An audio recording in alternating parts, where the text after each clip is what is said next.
Hi guys, welcome to the channel of love. Okay, so we are going to do a reading today. I'm actually really in the mood for a reading. Helps to clarify my channelings. I'm a little congested, so please excuse me.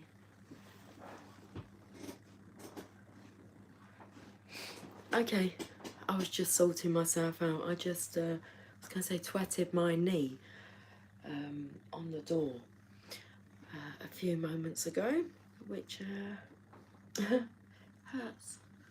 My knee hurts. Okay. Oh, I've got the shivers. Okay, yes, I'm inquisitive. I'm curious as to what messages are going to come out. Right, I'm not sure what cards to start. Let's go to the Thoth Tarot.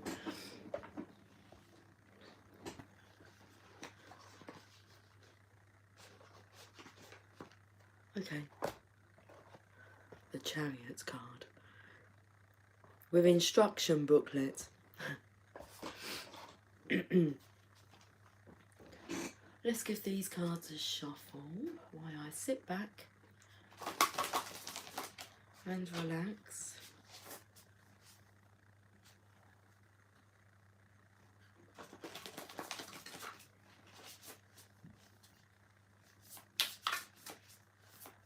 I have this tingling in my knee where I hit it against the door. It's my left knee. It's my left knee. Okay.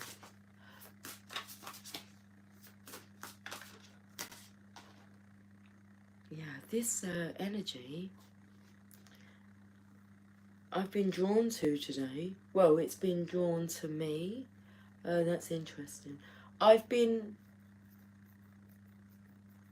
This word, cruelty. And I've just been drawn to this... It was on YouTube. It was no, not a documentary. Or maybe, yes. Real life crimes about a boy that was abused by his girlfriend and what he went through. And I found myself watching it for 45 minutes. And it was like, whoa, okay. Understanding kind of what goes on out there. It can be cruel. And what was interesting is at the time I was watching it, I was like, oh, bless him. I said that to Jamie, and he had been watching something where like a kid had been kidnapped, and he was like saying bless her. He said, that's funny, you're saying like bless him and I'm saying bless her.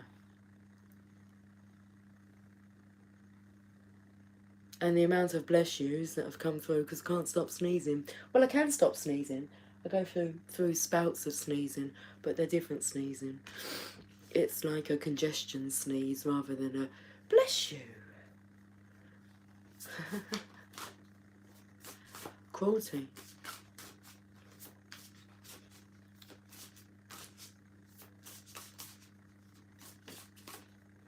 And I was thinking, why am I being drawn to watch? Because I'm like, I'm not sure if I really want to watch this. But, I did, and it gives you a deeper insight. Okay, well, we've got 3 cards here. Let me just put them down. And then they took me to the 3 of Swords, which is the heartache, heartbreak. And then I've got another card here. The Star, your salvation.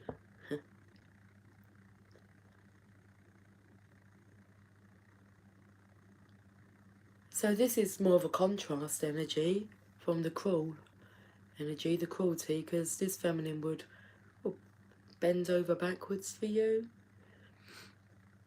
There's this energy of making wishes, dreams happen. The Star energy. Okay, so we're going to replace this cruelty with inspiration when you're in spirit. last night, and like, well, it's only 6:50 p.m. here, and this evening, like, such a nervous energy coming through, and wanting to like talk to the star, because we're just in that moment.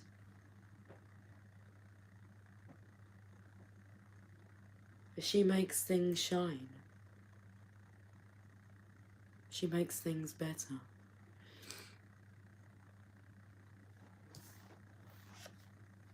Look at this, love.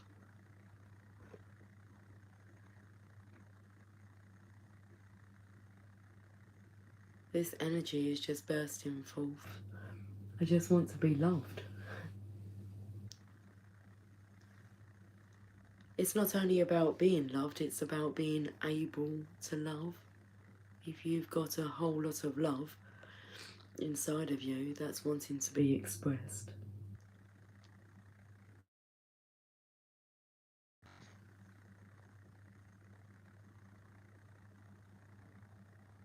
It's like all that cruelty, this redness here. Anyway, did I speak about the nervousness? Well, the nails, they hadn't even a chance to like grow. Look at them.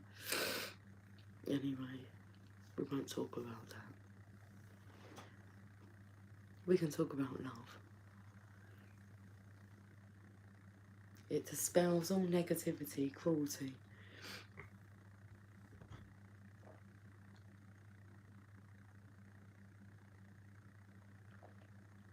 What's coming through is you might not know what love is, but you do know what cruelty is, what's not love. The Chariot, so I picked up this energy here at the beginning with instruction booklet. Oh, a booklet, yeah.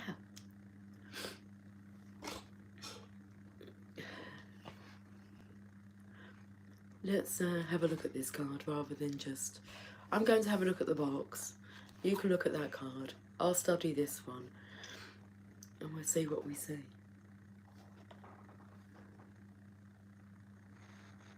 Flaming Hot Wheels. Okay.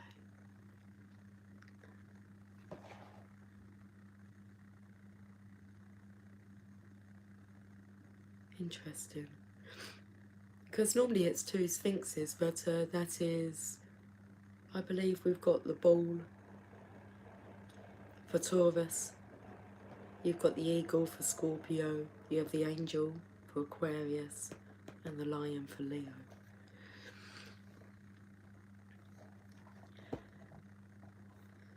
Takes me to a stubborn energy because all of those star signs are known for being fixed signs. They can be stubborn. But when they actually work together,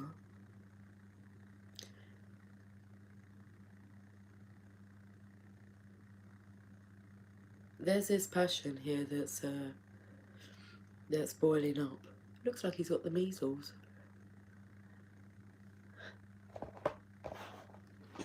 Okay, let's have a look at this this card here. He's got strife in his life. What's coming through is like staying away because like you're contagious. If you hang around negative people, there's a strong chance you'll gain a negative mindset. It's contagious. Equally so, if you hang out with the right kind of people, the lovely people, that's rather contagious as well. Strife.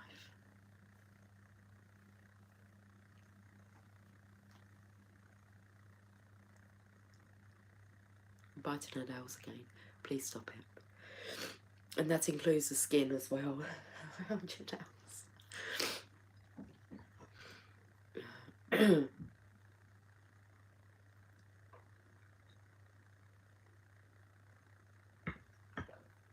Let's go to the romance angels.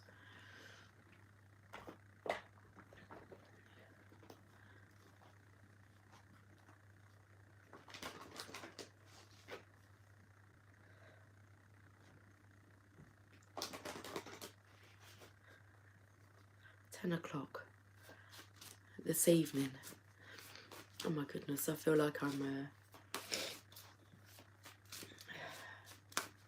Jacob Marley coming through with "You will have a visitation. You'll be visited by a spirit at 10 o'clock." When the clock chimes 10.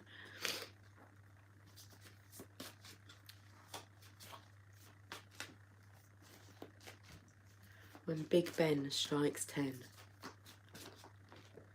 Love yourself first. Your self-respect makes you more romantically attractive. Love yourself first.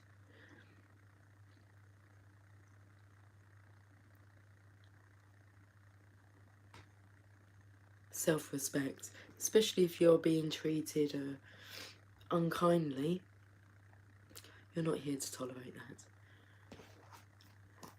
And you shouldn't have to tolerate unkindness, cruel behaviour. We're here to love. Love yourself first. Let's read this message.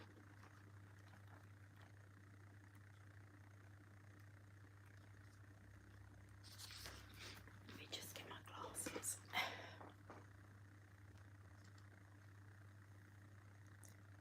If you desire more romance, first look at yourself in a caring and non-critical way, of course. The more you love who you are, the greater your capacity to feel loved by others. This means trusting yourself to take good care of you, and it may entail becoming more assertive. I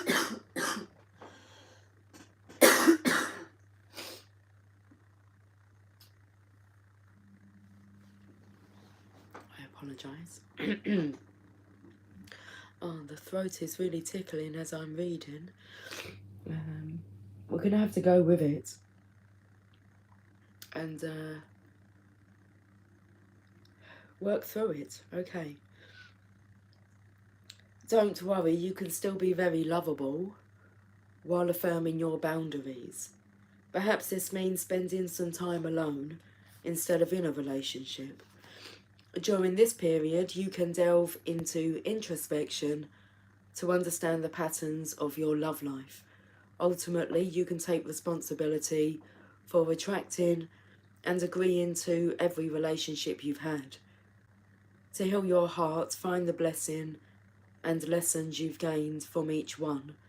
For instance, have you become stronger, more independent, or more patient as a result of your prior partnerships?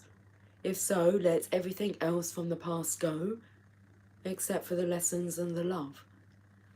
This card emphasizes the importance of loving yourself first, especially as you prepare for your next relationship or heal the one you're in.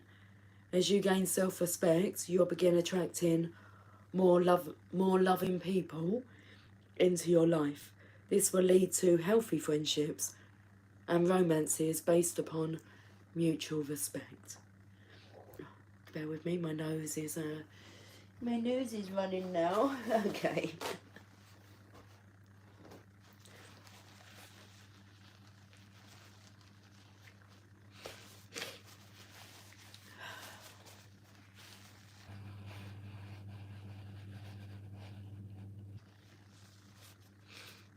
It's at one of those points where I need to blow the nose, but it just doesn't feel very ladylike to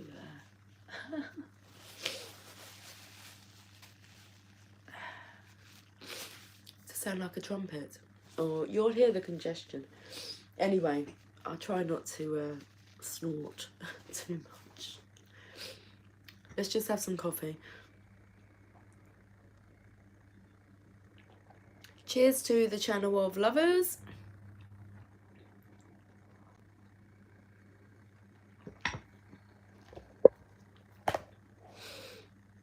We're going to go to the help yourself. Oh, the throat is really tickly.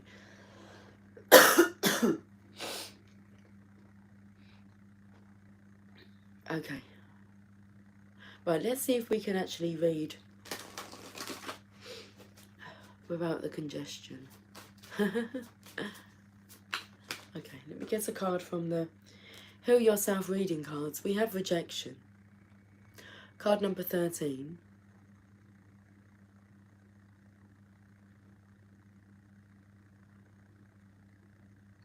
Having a look at where there's a cobweb to that portrait there. What time is it? 3 o'clock. That's when, well, according to A Christmas Carol, 3 o'clock you're going to get a visit from the ghost of, well, your future, I believe. Spirits of the future. Okay, gonna show you your future. Rejection. Let's read this anyway. It's the death energy, which kind of comes in great with that. That's who you're visited by, death, is it? Oh, he looks like that. Looks like the Grim Reaper. Okay. Use rejection to grow, expand and build yourself. Feeling rejected can disconnect you from your heart and soul and immobilize you. Rather than buying into rejection, focus on how you can grow, learn, and improve from your experiences. If you are a writer and you sent your articles or a book to a publisher and they have rejected it, then try to hone your writing skills and then send your work out to several other publishers. Use that rejection as a motivating force to succeed. If a person that you have feelings for or felt a deep love towards has rejected you, then work on healing your heart and recognising that there is someone out there who is more suited to you. Many people use rejection as an excuse to close down, become suspicious, guarded, and give up. Then they hurt and reject others. They hide behind rejection and never give themselves an opportunity to take a leap of faith and find their life calling and heal. By picking this card, you are being urged to hold yourself in a higher regard. Keep your heart open and trust that you have learnt from your experiences and will not make the same mistakes again. Okay, there's some action steps you can take here. Take a pen and paper. On one side of the paper, write down what you are afraid of, especially in terms of being rejected.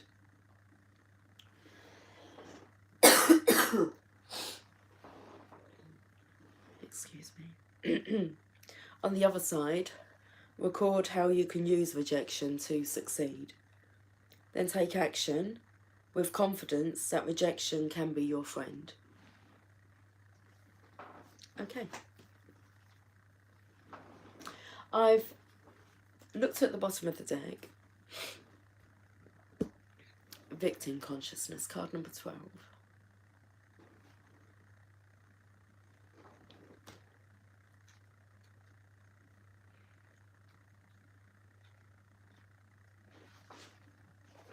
Let's have a look at this card a bit more closely. Let's have a look.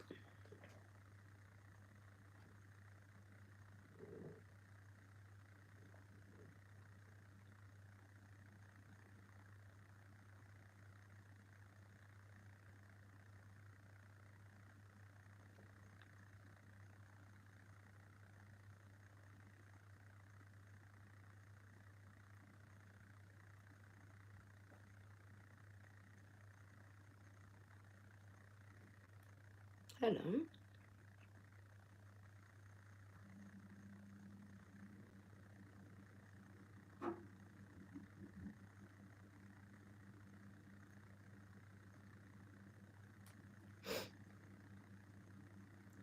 Have you finished examining this, Lucy?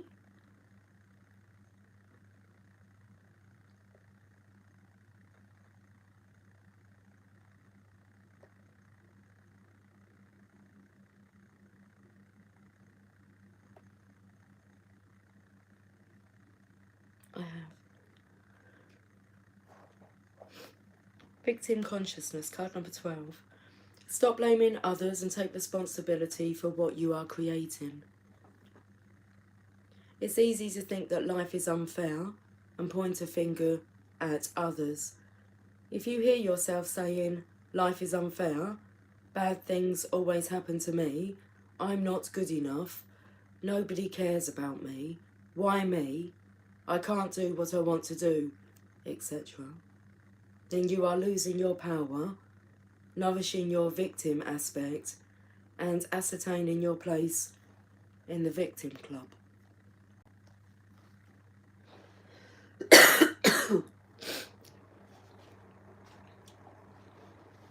Excuse me.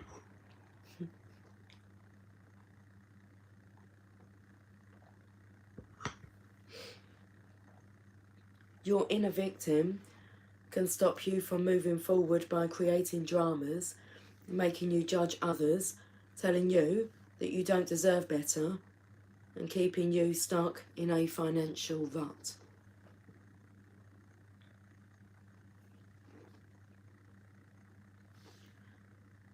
You need to build your inner confidence, self-worth and courage. Get out of your comfort zone and work on expanding and growing in all areas of your life. The light side of the victim archetype is the victorious part, which can help you to hold your power without getting angry and attacking others. It can also assist you to create healthy boundaries and act from a place of honesty, integrity, compassion, and love. Okay, the action steps. Visualize your inner victim. Ask to be aware when you are acting like a victim. Then ask your inner victim to show you how you could behave in a more empowered way. How do you need to think, feel, and act to be empowered? On a daily basis, ask yourself, am I acting from an empowered, victorious perspective or a victim perspective?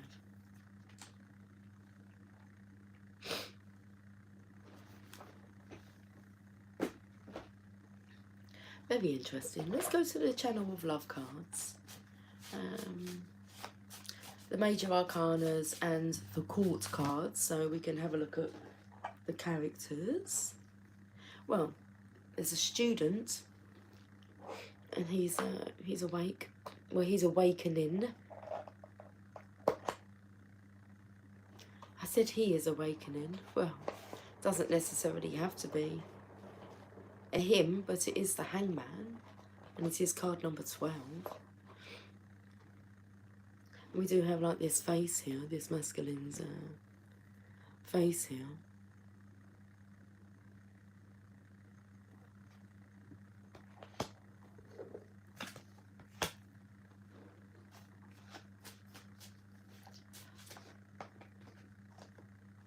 A change of direction. Card of Destiny. The Wheel of Fortune. Yeah, I can do this. The Chariot energy. Card number 7. What's interesting, we're not actually labelling ourselves with any titles, so Karma. Karma Chameleon.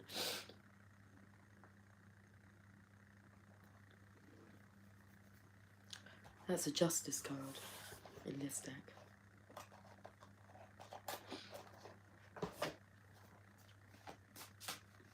There's a lot of divine intervention here. Hi Bond, good day Lucy and peeps. It is 12:09 here in Calgary. Oh look, we've got True Love. True Love, now we can give ourselves the title. Mr. Loverman. King of Wands. The King of Passion. Make a wish. The Star energy. Mr. Make a Wish. Addicted. Because you make him feel whole again. He wants to make all your wishes come true. Not only do we have the King of Wands, we've got the Knight of Wands. So there's movement here. Mr. Casanova. Like a supernova. It's like every day he's just gonna whisk you off of your feet. How splendid. How splendid. I want to say congratulations on your achievements. Congratulations on your future. Okay.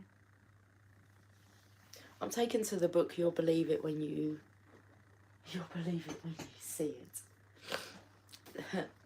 You'll see it when you believe it. You'll see it when you believe it. The way to your personal transformation. Bond. I've been hanging out with my brother, his wife and son went RIP last year. I couldn't see him for the longest time. Oh, I bet that's been lovely. Hanging out. Bond, let's use your, we'll go to page number, 129. Oh, actually, maybe we should go to number 12. Yeah, seeing as it's a hangman number, well, we can do that. I find it interesting that I eat no red meat, which I once thrived on, that I eat my food without adding salt, where I used to use salt shaker before I even tasted my food, that sugar, caffeine and other nutritionally empty foods are seldom part of my diet. I find all that interesting, but what is astonishing to me is that this tendency towards wholesome eating habits has flowed from a more loving approach to myself and to all of life, not from a desire to enhance my physical attractiveness or strength or to achieve physical longevity. I seem to be trusting some sort of inner perfect consultant rather than relying on cultural norms, old habits, or what I was taught as I grew up. The part of me that wants to be in balance is choosing my food intake. I feel balanced inside, and somehow this almost magically translates to a salubrious approach to nutrition and exercise. I seldom wear a watch, yet a few years ago I would not be caught without one. Time has lost its importance in the linear sense, and I do not feel compelled to keep track of when and where and how fast I live my life. This happens without any goals or objectives. I simply stop wearing a watch and referring to time and scheduling my life, and I have found that I am more efficient as a result. I am intrigued with the paradox of letting go of a need or desire for time limits and feeling I have discovered unlimited time for things I want to do. More than that even, without physical time constraints, my life not only flows more efficiently, but has increased richness and texture. I experience the paradox of letting go of time limits quite often in places like checkout lines in stores. I am sure you too know the feelings that the old me had when someone ahead of me in line was taking too long to complete a transaction. I was impatient, agitated, critical. I even crowded closer to try to prod the slow person on. The new me does not feel trapped in time and therefore does not need to worry about getting out of the store in a prescribed number of minutes. Instead, I often experience a new level of being with time. I discover myself in thought, a part of the person checking out. My thoughts are of kindness and gentleness toward my slowness or awkwardness, a loving message of relaxation and non-pressure to the me that has been there, is there. The permission of unconditional love, which I would choose for myself in that situation, seems to transmit itself to the other person and help him or her find the right coin or whatever else is needed. And often this And often this thought process creates a smile, an understanding energy between that person and myself, a richness and texture. I'm just about to sneeze. Bless me.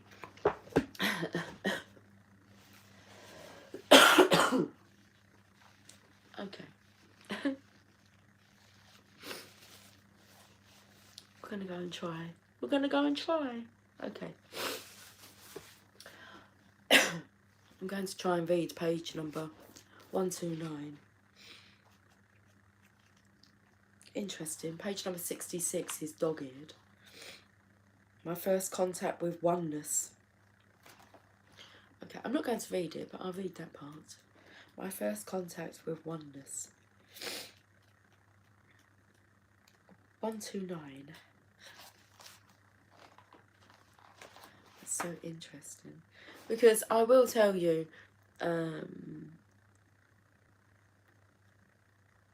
where I just got the link of 129, because I used to work for a company called Mothercare, and our store was number 129. And I worked there for the best part of 10 years. So, helping, assisting mothers. Okay.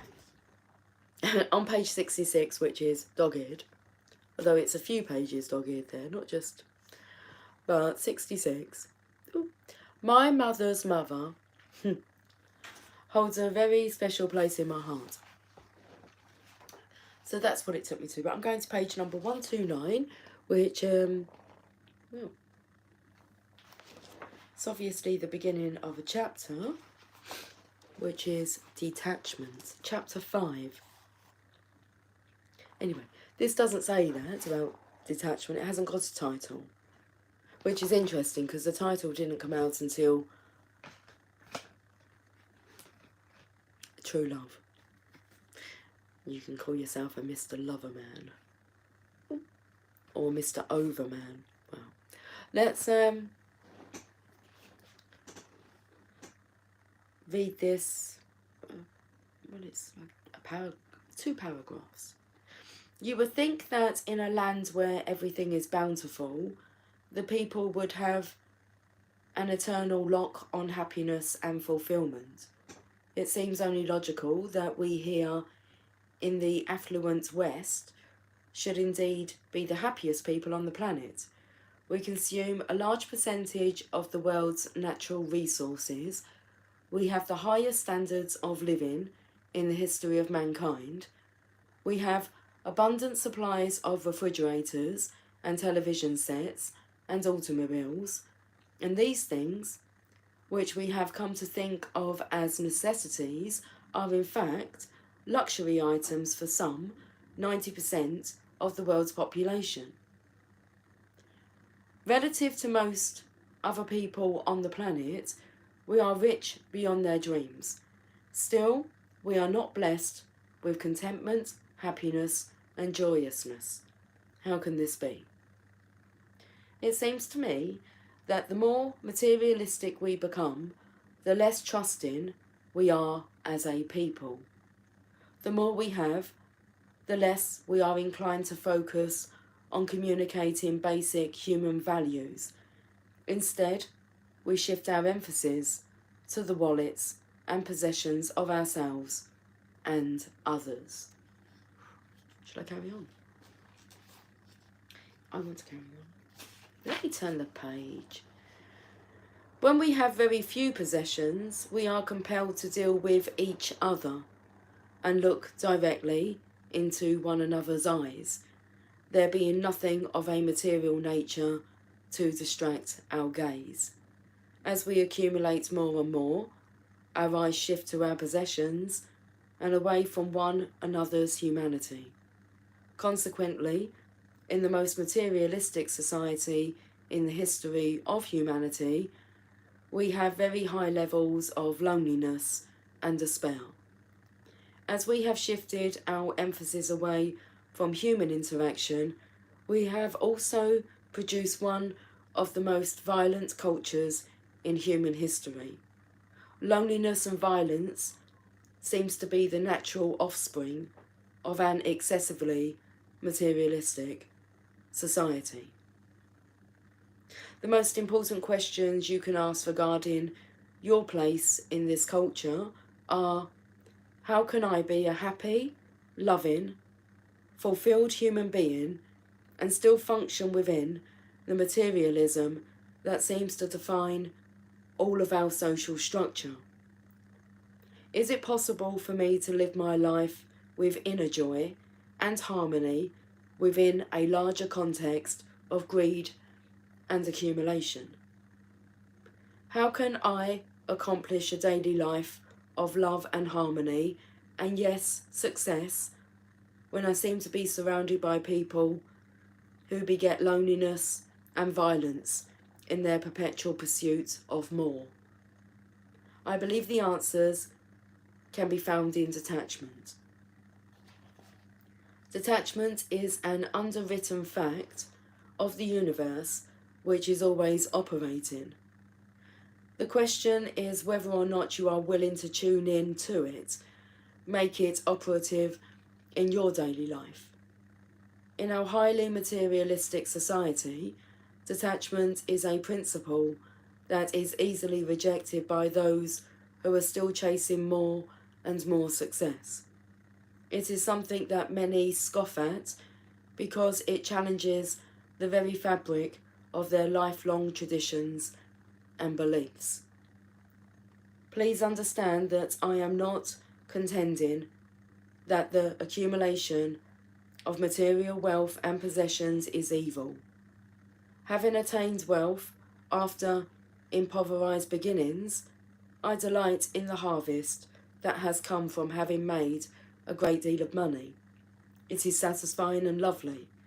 I am proud of my accomplishments and do not feel apologetic for being able to purchase whatever I choose as a result of my labours. Detachment is not about denying the joy of achieving abundance. Paradoxically, it will bring more abundance into your life, rather than require you to shed all of your material goods. However, you will probably find it quite easy to divest yourself of your possessions if that is your choice. Understanding what detachment means. Throughout this book, I have referred to the duality that we are, our form and our formlessness. A large part of our being is formless, a part that includes all of our thinking, spirituality, and higher consciousness. Thought is one essential dimension in which we do literally all of our living, and where our higher consciousness and spirituality reside. All of our attachments are in form. I use the term attachment to describe holding on to something or defining our life purpose in terms of things or persons external to ourselves. Thus, an attachment is something in the world of form to which we have applied so much meaning that we are emotionally attached to it. We feel we must have it, or some of our essential humanity will be lost. But keep in mind that our essence is in thought, where it is literally impossible to have attachments. In the dreaming body, it is possible to have attachments in thought, but the moment you awaken, you realise that things and people to which you were attached are illusions created for the dream. So let's go to the first card, which is the awakening of the student. When you truly awaken, you will see the insignificance of any attachment to any of your stuff. Imagine yourself after leaving this plane, dying, looking back at all of your attachments.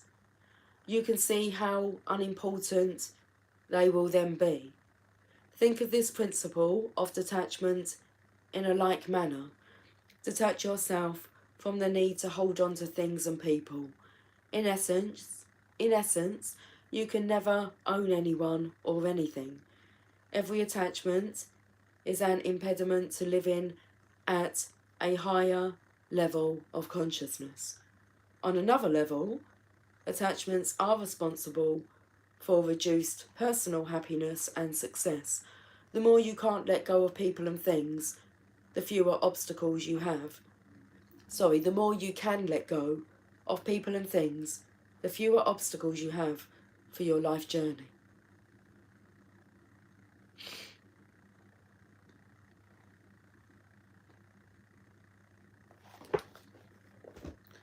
Okay.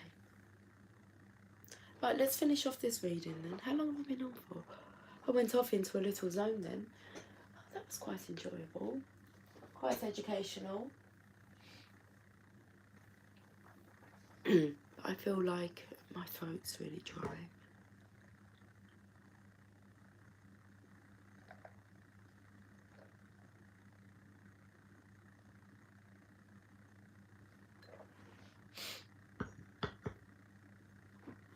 We're going to finish with a postcard from Spirits.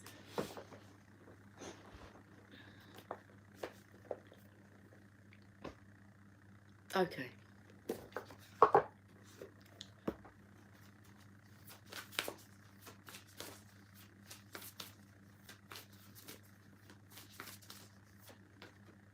With love.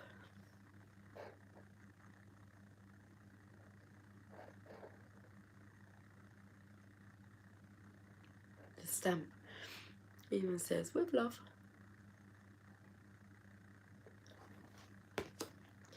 Dearest Jew, miracles never run out. Look back over your life and you will see so many moments of synchronicity when all the right people, the right place,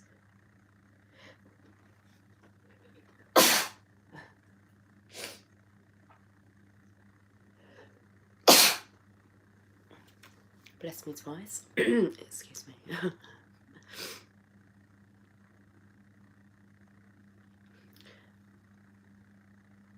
Look back over your life and you will see so many moments of synchronicity when all the right people, the right place, the right opportunities and the right time just showed up without any of your help.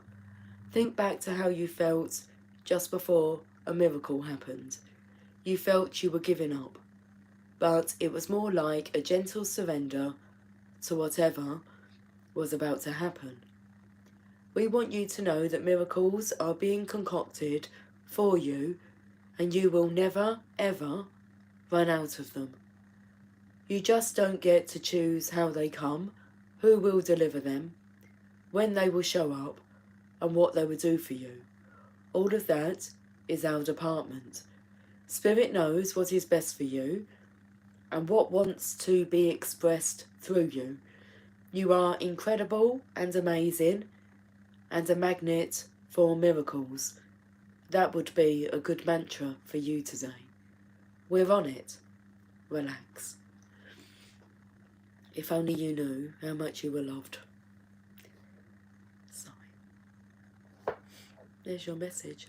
Okay, right, I'm going to go and blow my nose now. Guys, I'll catch up with you soon. Thank you for joining me. Take care. Much love. Bye for now.